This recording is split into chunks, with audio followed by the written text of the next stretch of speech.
My name is Vivian Schiller. I am the Executive Director of Aspen Digital, a program of the Aspen Institute. We're so thrilled today to welcome participants to this panel, to this program from all over the world. The US presidential elections are always global news, but it's probably fair to say that this election was the most closely watched in generations. With a pandemic raging, the economy collapsing, and an incumbent president who tends to demand attention for his rhetoric, his norm busting, and his uneven relationship with the facts, all of this is combined to make this election not just geopolitically important, but well, pretty riveting for all of us. So today we're going to take a look at how that story was covered, and frankly continues to be covered, across 4 continents. It's particularly notable as Trump has displayed some of the same autocratic tendencies as we've seen in other countries. So what does that say about how we report on him in relation to the way we report on other elections? And how do US news organizations handle it? So we are thrilled today that our program is co-presented with the African Leadership Institute, with the African Digital Media Institute, and our Aspen colleagues at the Ananta Aspen Center in Delhi. The plan is I'm going to have a conversation with our 4 panelists for about 20, 30 minutes probably, and then we're going to take your questions. So you probably all know the drill by now, but if you look at the bottom of the screen, you'll see there's a Q&A button. At any time starting right now, you can click on that. You can add your question. If you feel comfortable doing so, it's really helpful if you can add your name, your affiliation, and also where in the world you are currently situated. Just give some context when we come to your questions. So again, you can add those at any time and they will be there waiting for me when we get to that part of the program. Okay, so let's move on now, and I'm really excited to welcome and introduce our panelists. We have with us Pramit Chaudhuri. He is the foreign editor at the Hindustan Times and distinguished fellow and head of strategic affairs for the Ananta Aspen Center. He writes on political, security, and economic issues. We have also with us from Africa, Patrick Gathara. He is a Kenyan journalist, blogger, author, and cartoonist. He is a regularly published commentator on African and international affairs, whose work has appeared in multiple publications, including the Washington Post, Al Jazeera, East African Star. He is currently a curator for the Kenyan news and analysis site, The Elephant. Dafna Linzer is managing editor for politics for NBC News and MSNBC, which is a role that spans both broadcast and digital coverage for both networks. And she's been doing that since the 2016 election and campaign, and doing it again this year. She is formerly managing editor of MSNBC. She was senior reporter at ProPublica, foreign correspondent for the Associated Press, and national security reporter for the Washington Post. And finally, I'm going to begin with my conversation here. I'd love to welcome Roz Atkins. He is a BBC News presenter who hosts the program Outside Source for BBC World News and BBC News Channel. He previously hosted World Have Your Say on BBC World News and BBC World Service Radio, and he has hosted and covered many stories from around the world for BBC News for many, many years. So welcome to all of you. I can't wait to hear from you all, and I've got my questions ready, and I can't wait to hear what our participants and viewers have to ask as well. So Roz, I'm going to start with you. So first of all, welcome. Thank you for joining us. Thanks for inviting me. It's a big thrill. Yeah, great. So Roz, your show on the BBC airs, of course, all over the world and in the UK. And recently, your explainer videos about the elections and the aftermath have gone intensely viral. I mean, they are watched during the show, but then they are spread millions and millions of times across social media. What is it about, and this is particular, I mean, this is the case for all your explainer videos, but particularly it's been the case, you know, when the counting was going on for the elections, and also all of the nuances of what's happening now in the United States around the march towards January 20th. So you've dedicated a lot of attention to this. Why is there so much interest, do you think, in the US and I mean, in the UK, sorry, and also, of course, elsewhere? Well, I think we've got a few factors going on. As you alluded to in your introduction, the US election is always the most followed election in the world. You know, the BBC sinks lots of resources into the Indian election, for example, the UK election, the French election, the German election, and there's big audience interest in that. But nothing compares really with the global interest in American politics. In part, that's because of the obvious point, which is that America is the most powerful country in the world. And so the person in charge of America has a huge influence on all of our lives. And we've seen that, whether it's Donald Trump trying to take the US out of the World Health Organization during a pandemic, or withdrawing from the Iran nuclear deal, or withdrawing from the Paris Climate Agreement. The actions American presidents take influence all of us. And so there's a huge interest generally in who's in charge of America. But of course, there's something else going on here as well. Donald Trump's presidency, for better or for worse, is, as you've alluded to, very, very unusual. And I think I would sum up our audience's response to the Trump presidency is what's going on in America. There's a huge curiosity about how America first came to choose this man as their president, and also how they've reacted to his presidency. And so the audience interest that we've seen surging through our coverage in the last few weeks has really been all around, well, do Americans want more of this? We've spent 4 years observing this very unusual presidency. Now they have the chance to choose whether they would like another 4 years. And there's been an intense fascination around the decision that they would make. And, you know, we shouldn't underplay the scale of the interest. I hosted the BBC's radio coverage, global radio coverage on the night of the election, and the executive in charge of it just before the program said, you know, we can't be sure, but we're pretty confident this will be the most listened to radio program BBC News has ever made, because of the vast interest globally and in the UK. And, you know, that's down to Donald Trump and the very unusual way he's done things.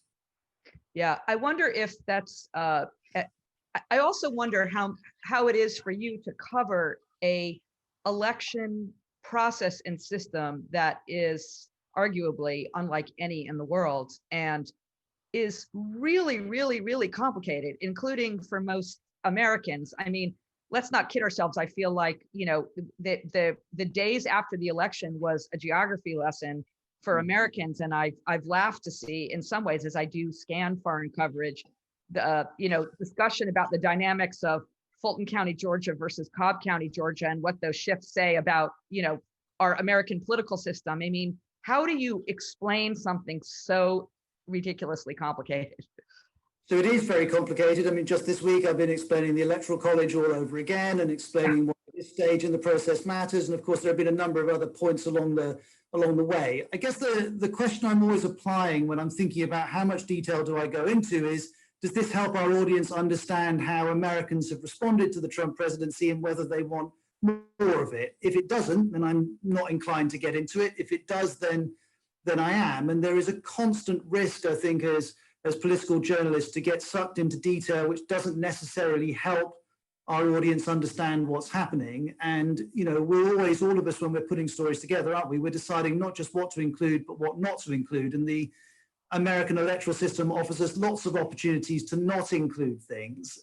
The challenge for me, especially on election night and on the days that followed, when we were poring over, you know, which way will Arizona go, which way will Georgia go, why did Florida go for Trump, what's going to happen in Pennsylvania, and so on, was to try and frame those state level dynamics in the context of the national picture. And so, you know, for example, one clip that did very well online, I just simply said, you know, there are three routes here for Joe Biden to the presidency. He goes this way, involving these states. He goes this way, involving these states. And he goes this way, involving those states. And trying to break it down and make it consumable for our audience is important. Where I think we can go wrong is if we go, wow, Miami-Dade is really important. There was a point in the middle of election night where I found myself talking about Miami-Dade more than I ever thought I would do to all around the world. And there is a grave risk that unless we connect that very local analysis to the outcome and to the national conclusions that we can draw,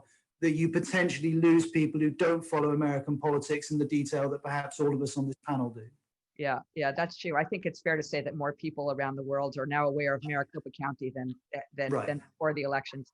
All right, I want to come back to you, but I'm going to actually now, Patrick. I've been reading some of your coverage, and it is really it's really brilliantly subversive. Actually, I enjoyed reading. I've really enjoyed reading your stories. I just have to read a couple of quotes because they really. Your language is something that really can't be paraphrased.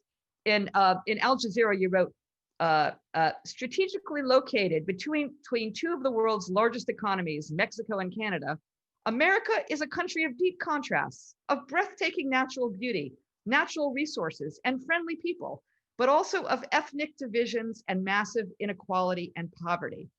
You know, what struck me, which obviously was exactly your purpose, is you are speaking about America, not in the terms that America usually covers itself, but in the way America covers other countries, as if America is discovering those countries and sort of, conquering them for the first time. So I have to read one more. I'm sorry. It's just for the audience. I can just spend the rest of the hour reading some of your tweets and your coverage. This is from a series of tweets. Hashtag breaking. Businesses in the US Capitol, Washington, are boarded up as the approaching presidential election sparks widespread tension and fear. The first African journalists to travel deep into the heart of the troubled country report armed militia roaming the streets. Again, this is both shocking, but also very true. So why did you take this approach, and tell us about the impact that it's had? Right. Thanks for having me. Purpose of method was essentially to do away with American exceptionalism. I think there's this idea that America, and I think I could expand this to say the West in general, kind of stands apart from the rest of the world. You know, there are things that happen in countries like Kenya, in places in the so-called third world that essentially don't happen in the West and in the US. And my point was to demonstrate, actually, it's not. It's just a lens that is used to cover countries differently. So that if some of the things that were happening in the US election were actually happening elsewhere, how would they be covered? What would they be called? When you've got people riding on pickups with machine guns, on the street, how would that be described by the international press? If it was happening in Somalia, or if it was happening in Yemen, and so if we turn that lens around and then we ask, that lens around and put the US sort of in its focus, I think we start to understand that there are many more similarities. And I think an important thing would be for the US itself to start seeing some of the things that it might okay in its own backyard really look weird, when they're put in other contexts, and that the world might not see it as the US likes to kind of portray itself.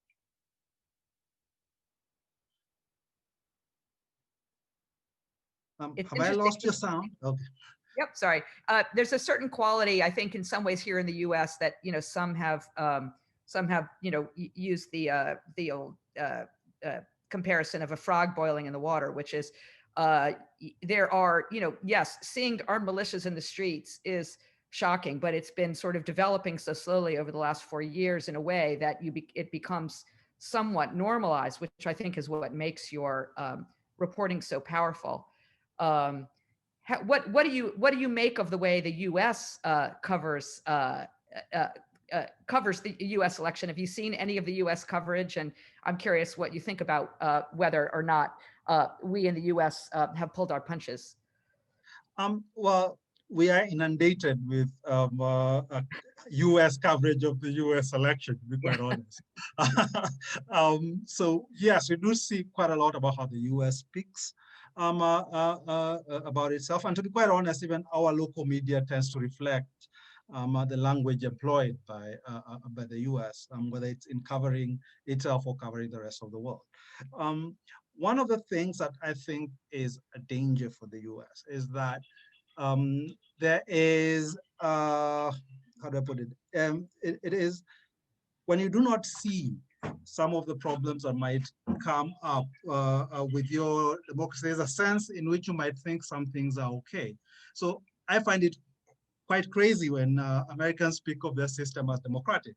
When it is, gerrymandered to death, to be quite honest, when people are routinely prevented from voting. So you really have to ask, in what sense is that democratic? Is that really something that carries the will of the people? When it's happening elsewhere, it's easy to see and easy to point out. But within the US, there's this sort of idea of, I would say, faith in the honesty of its elections. I mean, I find it one last example. I know Donald Trump has been raising some really ridiculous allegations and stuff, and quite rightly they're dismissed. But I find it strange that it is to the government officials who are actually accused of wrongdoing that the media goes to debunk these things. When they report in Kenya, the opposition says the election was stolen. You don't go to the government to find out whether it was stolen or not. They will lie to you. But there is this kind of faith the Americans have in their system that I think many times blinds you to the fact that officials can do wrong things, that the systems you have can actually be subverted. And I think your analogy of the frog in the water is very apt. That if you learn to kind of simply accept things or what I call the official truth for a long time, it kind of inures you to the emergence of wrongdoing, the emergence of, even with the Trump authoritarianism, those sorts of strands that then lead you down the road to a subverted democracy. Yeah, wow, that's those are excellent points. We need to put you on American television more often, Patrick. Dafna, you and I will be speaking about that later. But I'm going to come to Pramit next. Pramit, your coverage for the Hindustan Times also pulls no punches. I'm just reading the lead of one of your recent stories. You wrote, if Trump returns, the Republican Party will be fully redrawn as a caricature, protectionist, isolationist, anti-immigrant, blue collar, and deeply racist. What strikes me about this is that many American news organizations, at least most of them, and at least until recently, really have been reluctant to speak, to write so bluntly. I'm curious if you how you thought about, when you were covering the story, how you thought about how America sees itself and how American democracy has, heretofore, before Donald Trump, conducted itself, and how that played into the way that you framed the story. Well, I think one of the reasons I wrote it become a caricature of what it used to be as a sort of genuine conservative mainstream party was simply because I talked to a lot of my Republican friends in the United States. When I go to Washington, I visit think tanks like the Heritage or the Hudson or the Atlantic Council, which are considered conservative Republican mainstream think tanks. And a lot of them, I noticed, were just holding their head. Trump did not represent what they believed the Republican Party, the grand old party of America, represented. And free trade is one of the more striking examples. The Republicans have always have prided themselves as the party of free trade or even fiscal conservatism, and Trump did not represent that point of view at all. It's even more extreme if you look at some of the libertarian elements in the Republican Party. So when I talked to them, I came out and I said, well, what's going to be interesting for the Republicans is that you're seeing a party that has been captured. Its leadership has effectively succumbed to a man who's captured the working class base of that party, and they simply have no idea how to respond to him. And therefore, you could see the decay, if you wish, of the American right wing into something closer to what perhaps I think one American historian said. It's very similar to what American right wing was. You may remember in American history, there was a party called the Know Nothing Party. in America, and it was actually called the Native American Party in its original name. And it was exactly this, a party that was violently anti-immigrant, about maintaining white privilege and so on. It was a party that was eventually destroyed by the right wing itself. They turned on this party. But this is a party that comes back from some really dark parts of American history, and this is what Trump, in many ways, represented. And so that I really just drew on my conversations with the American right-wing friends of mine. And I said, this is what we're looking at. So two things strike me from what you just said. First of all, I think it's fair to say that you all know much more about American history than most Americans, let alone what Americans know about the history of your country. So that's just an observation number one. But also, I really was going to wait till later in the conversation to get into what's happening in the United States right now. But you teed this up so perfectly. So I just want to ask you what you see as a journalist now and how you are covering the continuing denial of the president of the United States. And while a shrinking, a still substantial base of both his supporters and members of Congress and other very influential figures in the United States to the denial that Joe Biden is going to be the next president of the United States, and how you are approaching covering that story. Well, I think I'll echo Patrick in here in saying that I think for a lot of Indians who are used to a very raucous and highly competitive democracy, democratic tradition, where we also have our politicians who deny that they have lost an election, who claim that the elections have been stolen. This is a standard thing, especially in state elections, more or less so national elections. So a lot of Indians are now looking at it and say, oh, look, the Americans are just like us. But they also assume, as happens at least in India, is that eventually the system will eventually override these politicians. And normally we in the media in India, when we hear an Indian politician saying, we just happened recently, we had a state election in Bihar, and the fellow who lost, so I lost only by a few 100,000 votes, clearly it was stolen. And everybody in India was like, yawn and put it on page 13 and said, forget it, nothing's going to happen. And sure enough, within 24 hours, the Indian Election Commission, which is a separate constitutional body, just said, you've lost, he's won, it's over. And then he disappeared off the news. So to some degree, I think there's an assumption that's an assumption among most Indians, because our elections, whatever else, because it's as I said, the Election Commission is a very powerful independent body that nobody in the Indian system can control. We just assume that that's going to happen in the United States. And there is still a sense, again, I echo Patrick here, that the institutions of America remain so immensely powerful. When I talked to my father, who was a political historian, a retired professor, for his generation, they remember Watergate. And he says, there was a president of the United States, America was riven internally, and he just couldn't fight it. He fought like crazy to stop the Senate, the Congress, the judiciary, his own attorney generals. He did everything he could, and eventually he had to resign. He said, it'll happen. Americans, simply the institutions will eventually override this. It's also true, of course, that we've seen the institutions in America really be racked, especially at the state level, and at a number of different points. I think what's striking for, as you mentioned, that this hardcore of roughly 40% of the Americans who still basically take the view that this election was stolen, take the line that Trump was somehow cheated, and that the democratic institutions of America are fundamentally flawed. That is something that I think, yes, I at least have been quite surprised at and troubled, but it also reflects, I think, and this is another observation that I've made about this election when I've looked at the numbers, though I haven't actually had a chance to put it down in any concrete form, is the return of class in American politics. And from roughly the post-World War period, class was never really an issue in American politics. It was about ethnicity, it was about region, it was about many other things, but not class. And it was always a source of considerable agony among American left wings, especially Marxists, who complain that, the Americans just don't get class. their class. Christopher Lasch is a famous American historian, Marxist historian, who said the American working class has been subdued by just too much wealth. Effectively, ceased to be working class.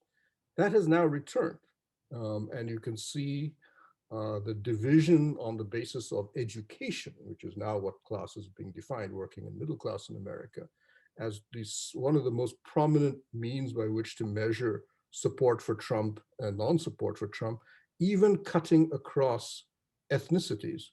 More Black, white working class, more Latino working class Americans voting for Trump than in this election than they did in the last one. That's been a real revolution, I think, in American politics. Definitely a major revelation for me. Yeah, and it's certainly a subject of much discussion and hand-wringing in the United States, as well as obviously, as everybody knows. Dafna, I'm going to come to you as our representative of all American media. So, Dafna, you've been at this for a long time. You have been covering politics for a long time. And there have been, until now, or until Trump, I should say, certain norms for the way that we cover presidents. Always tough, of course, but generally respectful, usually not using the kind of language that, that we heard, Pramit use in that excerpt that I read.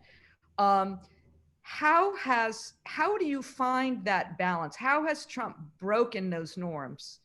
And how do you find a new balance for reporting not only on Trump and the elections, but on Trumpism? Those are such good questions.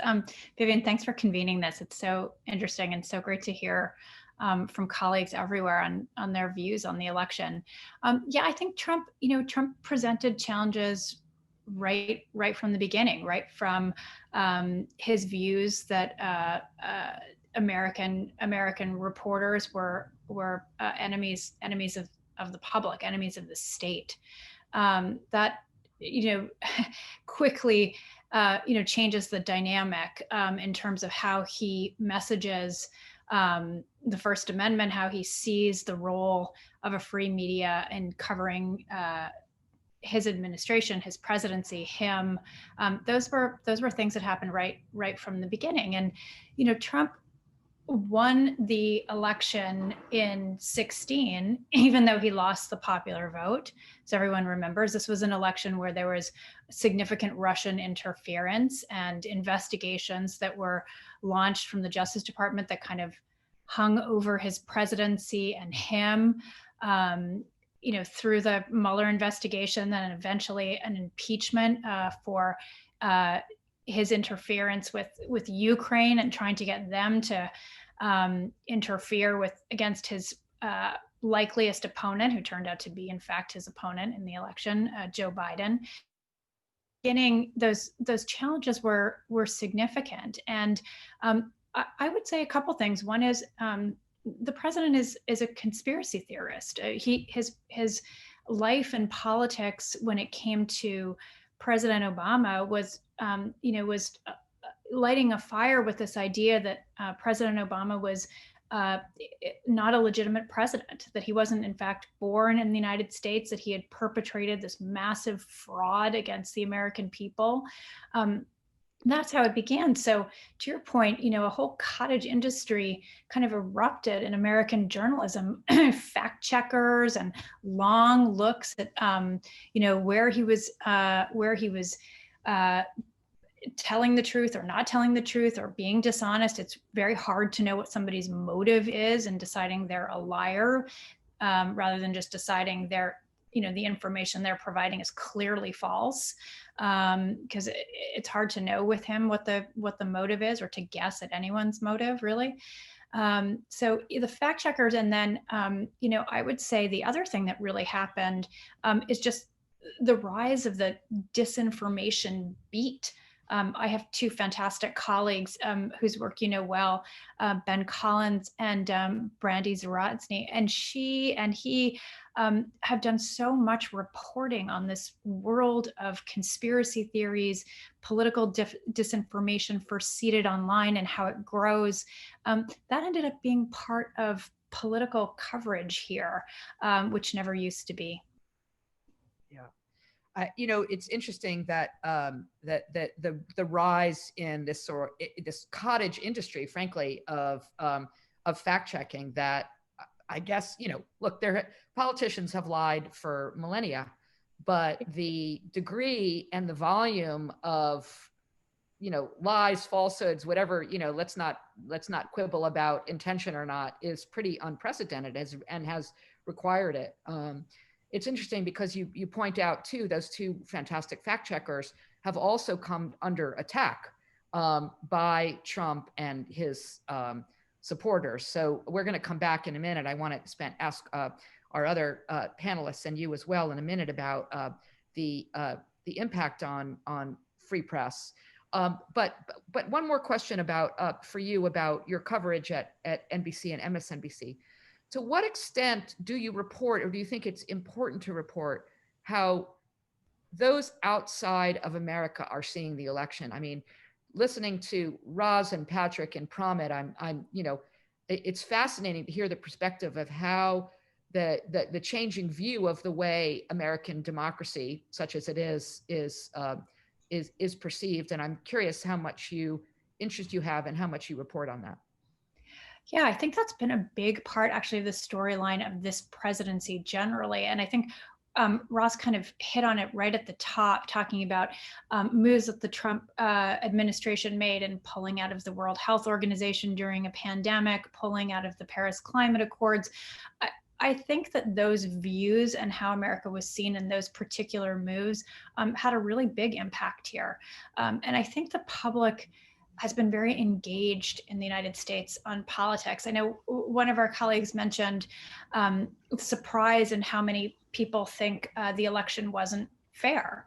I don't find it surprising because that's what the president says every single day, and he's the president and he has the largest microphone. And those moves that he makes, early on in the presidency, there was real talk about would the United States leave NATO?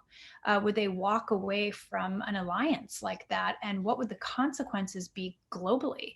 And I think there was a lot of very important reporting around all of those moments that had a huge impact here on voters and the electorate and their sense of the power of the presidency, how it could impact the lives of Americans and those abroad.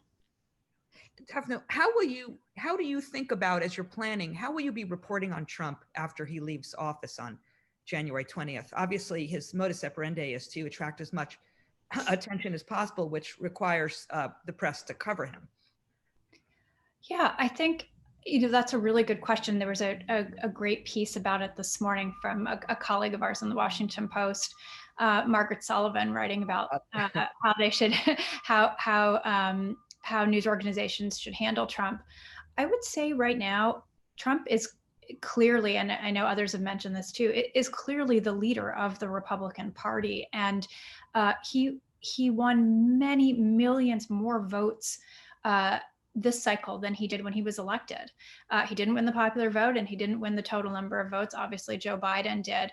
But when 70 million plus Americans, even in these conditions, even with the economy the way it is, even in the midst of a global pandemic and a brutal pandemic here in the United States, went to the ballot box or mailed in their votes for Trump. And right now he's the leader of that party. And I think we need to see what happens within that party. I think both main political parties in the United States are sort of sorting themselves out at the moment. And I think it will be really important to see what happens on the Republican side in that dynamic. So could I just very quickly go ahead, Patrick, ask? Go ahead. Yeah. One of the things that I find curious about how Trump is covered, and even the discussion we're having about a post-Trump, post-presidency coverage, what I'm wondering is is there any sense that Trump has highlighted problems with how the US system works. That he has shown that the presidency is essentially unaccountable. It's very difficult for them to hold him to account, that one person can take them to war, one person can cause so much damage, and that even a consensus amongst politicians that this is not a good way to do things does not seem somehow to be enough to stop him. So is there any discussion about reforming the system, about changing it? And this is the sort of discussions that the US encourages elsewhere in the world. It tells us, for example, in Kenya and elsewhere, discuss reform, have commissions to look into problems, and I'm wondering whether there's any push for this to happen within the US itself in the wake of Trump. Is that for me, Vivian? Do you want me to take? I think that you can throw it open, and it looks like Roz has something to say as well. Great. Yeah, I'll happily toss to Roz. I would just say, I think for a longer view before Trump and certainly after, American presidents have taken the country to war, sometimes with congressional authorization and sometimes without. And that's been as much of a test for this system, as anything. And I think we do have real separation of powers here. And I do think there have been lots of moments along the way in these 4 years presidency where Congress, even a Republican Congress, has taken kind of extraordinary action to scale back some things that the president and his administration have tried to do. But I'll toss that to someone else because I know this is an issue everywhere. Go ahead, Roz. Well, I was just going to, I think what both Dafna and Patrick are saying is really relevant to how we're trying to cover the story. Because if you imagine running into the election, the big question for our audience was, are Americans, having seen this for 4 years, going to ask for 4 more years? Once we got beyond election day and that extraordinary moment in the middle of the night when Trump stood up and said, I'm going to try and get the Supreme Court to help me prove this was stolen. And suddenly it turned into a test of the American system. And to Patrick's point, I think there's a real risk that we tell the wrong story, because the story here at first glance is the system withstood this incredible pressure from the president. Joe Biden is going to become president in January. That's going to happen. The system worked to some degree. But I keep hearing from colleagues inside the BBC and outside in America, and Dafna will be able to tell us in greater detail, that actually, if this had been closer in a fewer number of states, this could have got really, really complicated. And actually, the entire process rested on a relatively small number of relatively junior officials, some of whom were Republicans, holding the line under extreme pressure. And it looks like they did in this case, but we shouldn't necessarily tell our audience around the world, therefore America's democratic system can withstand this, because the more I look at it, the more I think, well, there may have been circumstances in which it wouldn't have withstood this. I completely agree with what you just said, Ross. Yeah. And there are two things happening at once. I mean, on the one hand, and interestingly, I mean, the elections, despite largely went as smooth as they possibly could have. We could get into a debate about voter suppression and unavailability of voting particularly for underrepresented communities. But generally speaking, it went much better than it could have expected. That said, 2 of the highest level officials who declared that, one, Chris Krebs, the head of the the cybersecurity division for the United States, and Bill Barr, the Attorney General, after saying that, either were fired or pushed out. So, this story is still being written. I want to remind everybody, please, to drop your questions into the Q&A. We're going to come to them in just a minute. But before we do, actually, in looking at the questions, one of the questioners has asked the very thing I was going to go to next. So let her words speak. So we have a question from Lucy Westcott. She is with the Committee to Protect Journalists. She asked this question to Dafna, but frankly, I'm going to broaden it out to everybody. The question to Dafna: how do you prepare your journalists to safely cover the election this year, given the summer of protests that were dangerous for journalists, increased online harassment, and the risk of COVID-19 pandemic? I'll let you answer that, Dafna, but I really also want to hear then from our other panelists a related question, which is, the President of the United States has declared the free press the enemy of the people. We all know this. He is now part of a pantheon of leaders, autocrats or would-be autocrats all over the world who are trying to bend the will of the media to their own purposes, or to undermine the media so that people won't listen to them. So I want to hear about how you cover that story. Dafna, I'll start with the direct question to you, and then let's hear from the others about the free press issue. Sure. So the main thing for us, and I'll use this just to echo what Vivian said, which is leaving aside some of the other issues, I do think it's extraordinary with what the United States pulled off in terms of a successful election during a pandemic, that more people voted than ever before, that poll workers showed up in the middle of a pandemic, that people counted mail-in ballots for days in states, inside in masks. I do think that was really extraordinary. And so for us, like every news organization, I think here, safety during a pandemic has been the most important thing for us in trying to keep our folks safe and in the field and able to report in a moment like this. On the issue of protests like we saw in the spring and the summer, calls for racial justice in this country. There were some harrowing moments for us and for other journalists who ended up being in the line of fire, who ended up, we had reporters who were, hit by by rubber bullets and other things that were fired into the crowd, tear gas. It's terrible if you're wearing a mask and there's tear gas because you really can't breathe. Those are all things that we contended with, and we train our folks in the field very carefully, as I'm sure Vivian remembers from her time there too. I know the BBC has done this for years everywhere, all over the globe. Right. So, I mean, all I was going to say is that, Vivian, when we're covering any story, whether it's America or India or Kenya or wherever, we essentially have the same process, which is we go through a series of steps where we assess the risk from a number of different perspectives. Now, the calculation in America has certainly changed because of the rhetoric that we've heard from some politicians, including the president. But I wouldn't say it's fundamentally changed our approach, because we report and broadcast in a range of, every country has certain risks and certain dangers, and you start afresh every time you begin that reporting mission. So while the calculations change, the fundamental process of covering this election didn't really differ to how we would cover many other elections.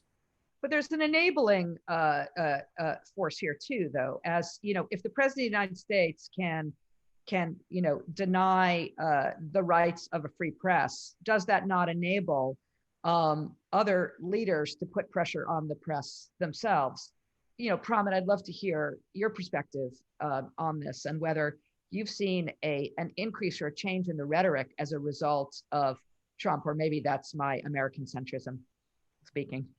Yeah, I mean, I don't think the freedom of press or freedom of expression in India tends to be a cyclical thing, and partly depends on, if you wish, the strength of the political executive, or the degree of division between the press and the people in power.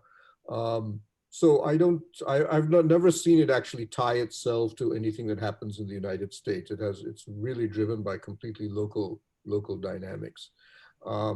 So you had the complete suspension of freedom of expression under Indira Gandhi when she declared the emergency. I began my career as a journalist in a newspaper that was under attack from Rajiv Gandhi, the prime minister, because he was caught in a defense kickback scandal, and my paper was leading. My then newspaper was leading the campaign against him. And so we literally had, the paper was lost all of its advertising, its finance, its insurance, and so on and so forth. And we had to run an entire structure that was effectively underground to make sure that the paper was both printed and kept free.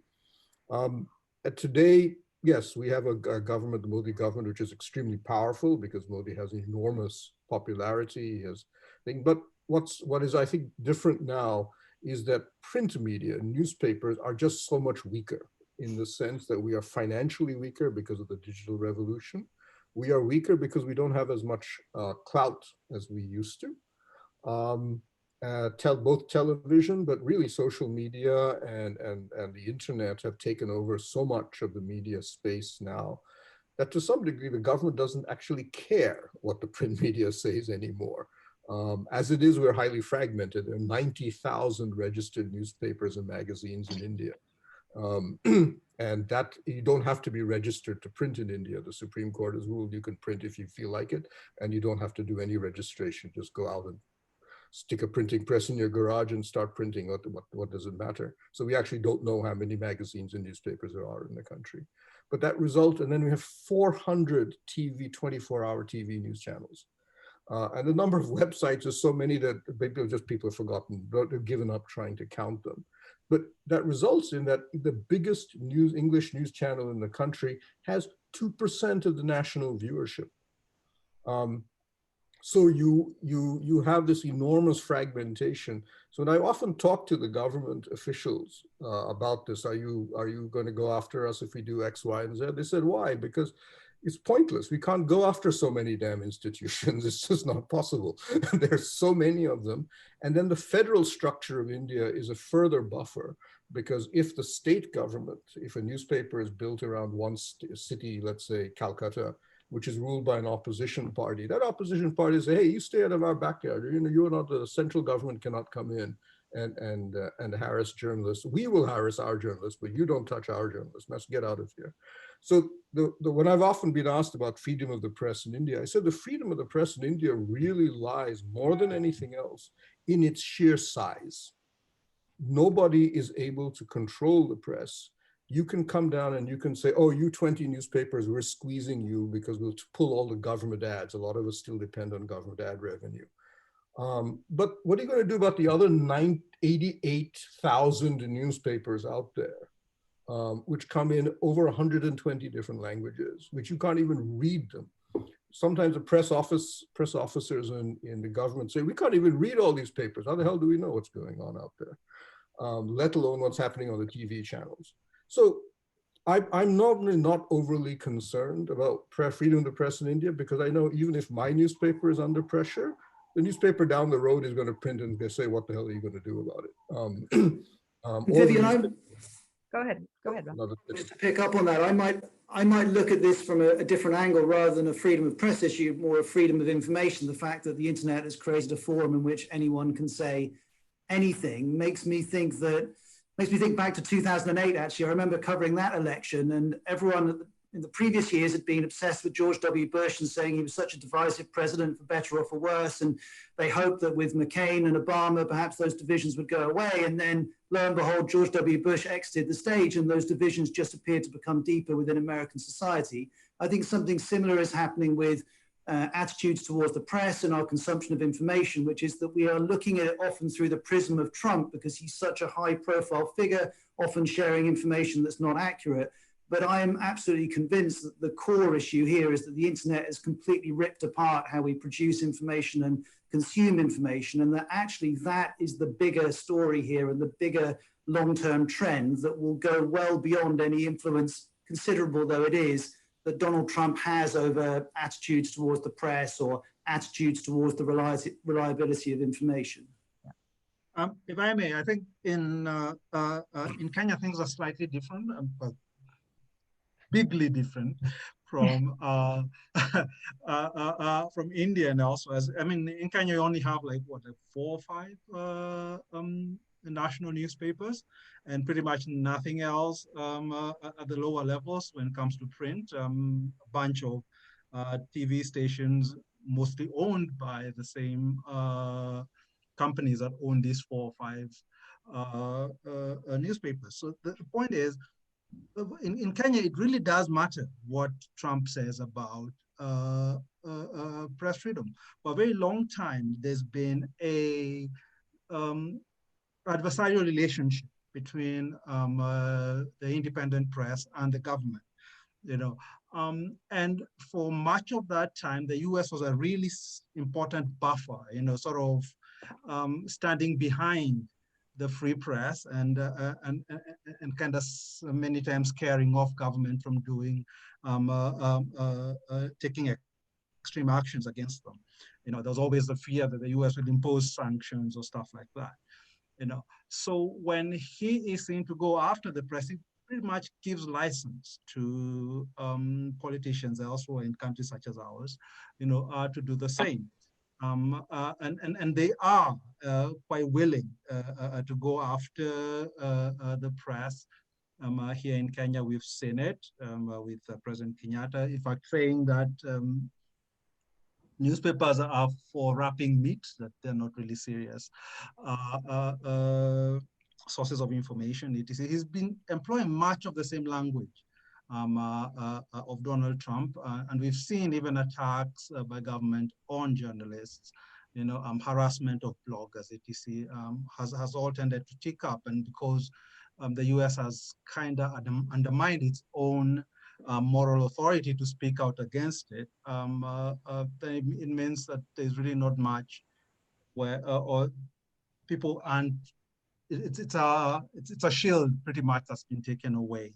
Now that I would say is good and bad. So there is a sense in which, yes, the loss of the shield is bad, but also I think people are learning now that we've got to really rely on ourselves.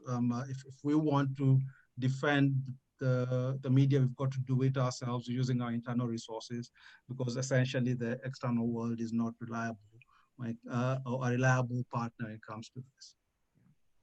We have so many good questions that are coming in, and we only have a few minutes left. So I'm gonna, there are two questions that are related. I'm gonna ask them both, and then I'll ask the panelists to address it.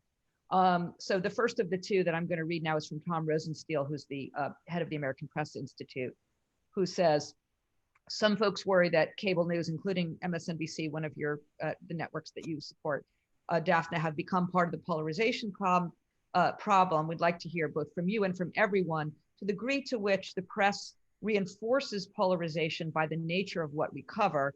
And a related question is from Leslie Rance with the African Leadership Initiative in East Africa, who asks, is there such a thing as truth? This is quite a big topic to cover in 6 minutes, by the way, and your truth, and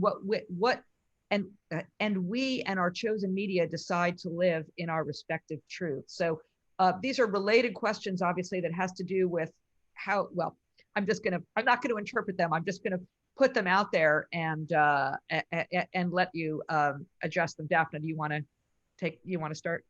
Yeah, sure. I actually want to hear what Tom thinks of the answers to these questions, because he's been in it for so long and his views are so critical to the rest of us understanding.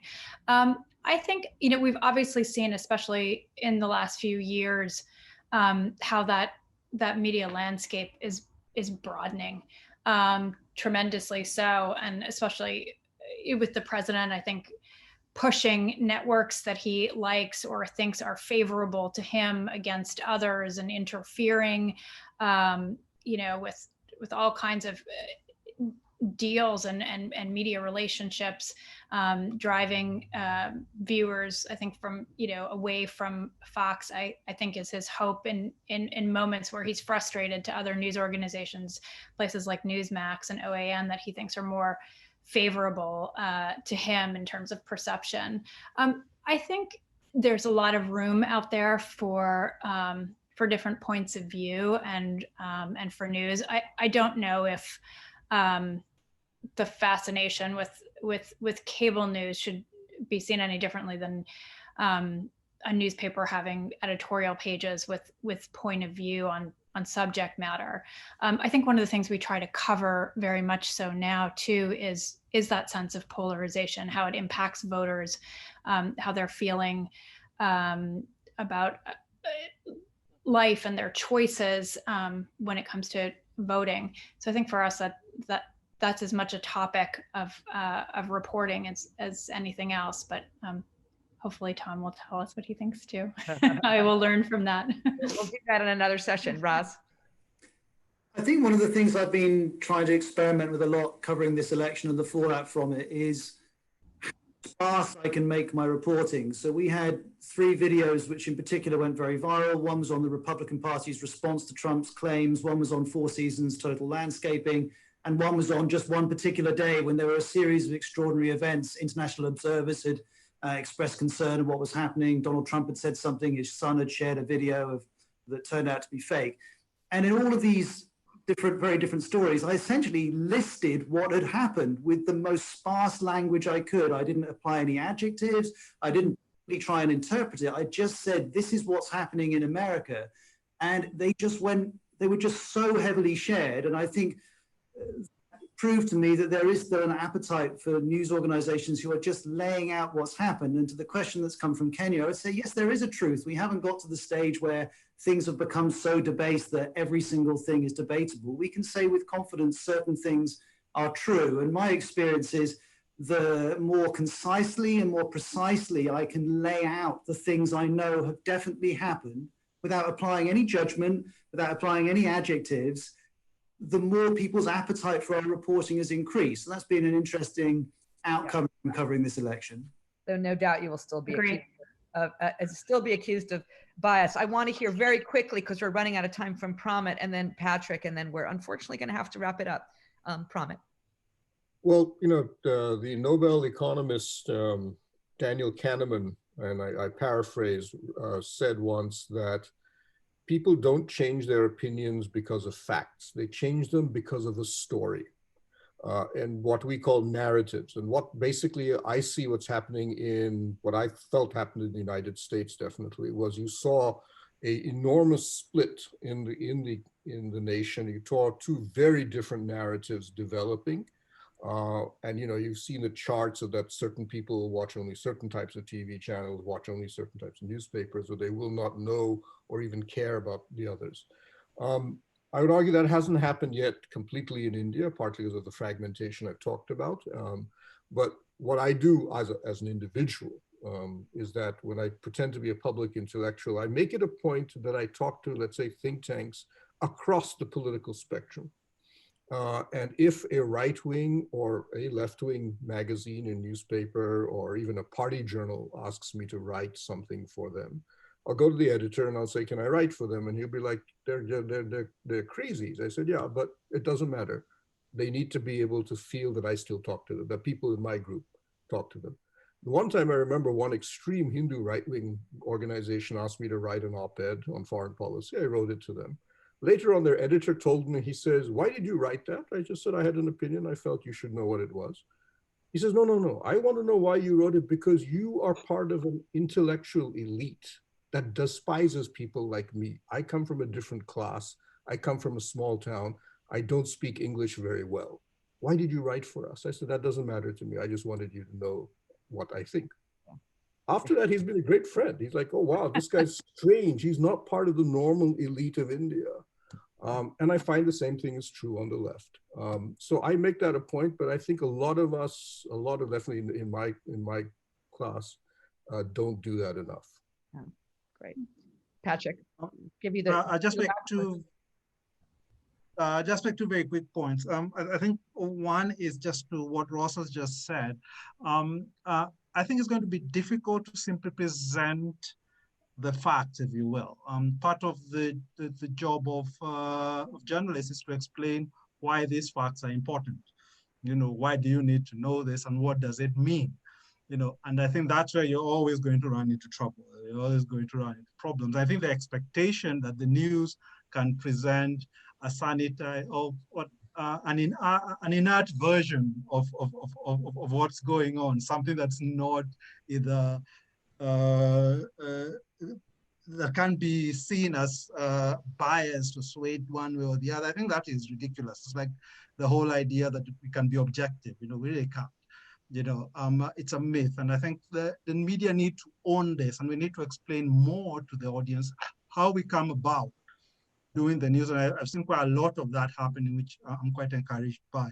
The second thing I want to point out as a fear is this ability for everything to be branded as fake news and using the language of fake news, which is something Trump has really sort of enlivened. It's become a hammer to beat up anything that you disagree with. So that in our politics, if a politician doesn't like what's said about him, brands it fake news. If we're having arguments and somebody says, oh, I don't like the facts you've given me, he calls it fake news. And I think that is one of the things that we really need to find ways to roll back on, because we really cannot have decent public debates if one side or both sides simply cannot agree on a set of facts, and they will be saying what we don't like is simply must be fake. Yeah, well, that's Trump's gift to the world, the expression fake news. We're so grateful. Unfortunately, we have so many great questions, but we're going to have to wrap it up. And for our goodbye, I'm going to turn it over to the executive director of the African Digital Media Institute, Lila Masharia. And before I go and turn it over, I just want to say big thank you to Patrick and Pramit and Dafna and Roz. This was fascinating. Could have gone on for another hour. Thank you. Hi, everybody. It's been such a wonderful conversation. I just want to thank you all so much for taking part in this. Pramit and Dafna, Ross and Gathara, this was wonderful. I think we've all learned a lot and you've really challenged us. I also want to thank Vivian and the Aspen Digital team, who are our co-conspirators as the Africa Leadership Initiative and the Africa Digital Media Institute. So I just wanted to say a very quick thank you, but also to issue to all participants an invitation. When we conceptualize this together with Vivian and the team, our vision is that we would give senior media leaders a space to just step back a little bit, have some time to reflect and to refresh, and to think about the issues that are facing our industry. We have learned this year that we're so important as a sector and that our leadership is needed, that it's literally a matter of life and death. And so we would like to provide this platform, and we'll be asking you for your feedback on what conversations you'd like us to have in the future. We want to tackle issues like social media, the social dilemma, fake news, how to cover humanitarian disasters as is happening in the US right now, and also to really tackle questions we have around our business models. And there's any topic that you feel could be tackled within this platform at a global level, at the executive level, we'd love to hear from you so that we make this something that we co-create and make really, really useful to you as you lead our world over the next decades. Thank you very much, and we hope to see you soon at our next conversation.